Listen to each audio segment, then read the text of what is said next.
Now 15 days into the conflict, American and Israeli forces have ramped up precision strikes targeting Iranian critical infrastructure.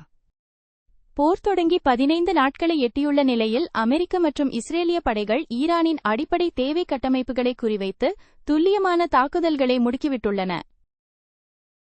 In a major escalation of the air campaign, Israeli forces successfully destroyed the Iranian Space Research Center in Tehran, alongside multiple command and control hubs in western Iran.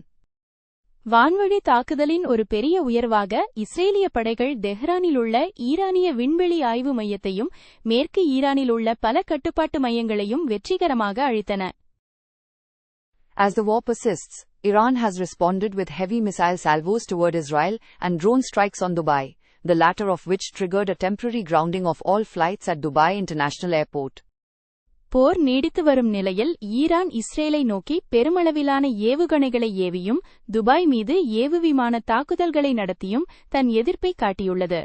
இதன் விளைவாக Dubai பன்னாட்டு வானூர்தி நிலையத்தின் அனைத்து பயணங்களும் தற்காலிகமாக நிறுத்தி வைக்கப்பட்டிருந்தன. External Affairs Minister S. Jaishankar clarified that there is no blanket arrangement for Indian ships to pass through the Strait of Hormuz, stating each vessel must be cleared individually with Iran. Hormuz நீரிணை வழியாக இந்திய கப்பல்கள் செல்வதற்கு பொதுவான ஏற்பாடு ஏதுமில்லை என்றும் ஒவ்வொரு கப்பலும் ஈரானிடம் தனித்தனியாக அனுமதி பெற வேண்டும் என்றும் வெளியுறவுத்துறை அமைச்சர் எஸ். ஜெய்சங்கர் விளக்கமளித்துள்ளார். Mounting LPG shortages sparked a heated debate in the Rajya Sabha, with the opposition accusing the government of fueling panic, while the centre blamed global shipping disruptions. சமையல் எரிவாயு தட்டுப்பாடு அதிகரிப்பது குறித்து மாநிலங்களவையில் அனல் பறக்கும் விவாதம் நடைபெற்றது. அரசு பீதியை தூண்டுவதாக எதிர்க்கட்சிகள் குற்றம் சாட்டின. ஆனால் உலகளாவிய கப்பல் போக்குவரத்து தடைகளே இதற்கு காரணம் என்று மத்திய அரசு கூறியது. Cuba's national electric grid collapsed, plunging millions into darkness amidst a severe economic and energy crisis. கடும் பொருளாதார மற்றும் ஆற்றல் நெருக்கடிக்கு மத்தியில் கியூபாவின் தேசிய மின் கட்டமைப்பு செயலிழந்ததால் பல இலட்சக்கணக்கான மக்கள் இருளில் மூழ்கினர்.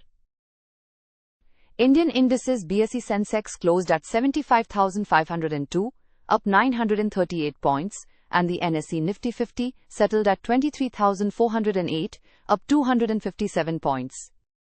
இந்திய பங்குச் சந்தையில் பிஎஸ்இ சென்செக்ஸ் 938 புள்ளிகள் உயர்ந்து 75,502 ஆகவும் என்எஸ்இ நிஃப்டி 50,257 புள்ளிகள் உயர்ந்து 23,408 ஆகவும் நிலைபெற்றன. On March 16, 2026, the S&P 500, Dow and Nasdaq all rose approximately 1% amid easing oil prices. 2026 March 16 அன்று எண்ணெய் விலை குறைந்ததைத் தொடர்ந்து S&P 500 டவ் மற்றும் நாஸ்டாக் ஆகிய அனைத்தும் சுமார் 1 விழுக்காடு உயர்ந்தன. Markets found some stability as diplomatic efforts intensified to reopen the Strait of Hormuz. Hormuz நீரிணையை மீண்டும் திறக்க தூதரக முயற்சிகள் தீவிரமடைந்ததால் சந்தைகள் ஓரளவிற்கு நிலைத்தன்மையை எட்டின. Tata Motors announced it will increase prices for its commercial vehicles by up to 1.5%, starting April 1, citing rising input costs. உற்பத்தி செலவு அதிகரிப்பதை காரணம் காட்டி ஏப்ரல் 1 முதல் தனது வணிக பயன்பாட்டு ஊர்திகளின் விலையை 1.5 விழுக்காடு வரை உயர்த்துவதாக டாடா மோட்டார்ஸ் அறிவித்துள்ளது. Shares of Meta rose nearly 3% following reports that the company may consider layoffs of up to 20% as a cost management measure. செலவு மேலாண்மை நடவடிக்கையாக மெட்டா நிறுவனம் 20 விழுக்காடு வரை ஆட்குறைப்பு செய்யக்கூடும் என்ற செய்திகளை தொடர்ந்து அதன் பங்குகள் சுமார் 3 விழுக்காடு உயர்ந்தன. One Battle After Another, won Best Picture, with Paul Thomas Anderson winning Best Director. One Battle After Another சிறந்த திரைப்படத்திற்கான விருதை வென்றது. பால் தாமஸ் ஆண்டர்சன் சிறந்த இயக்குனராக தேர்ந்தெடுக்கப்பட்டார்.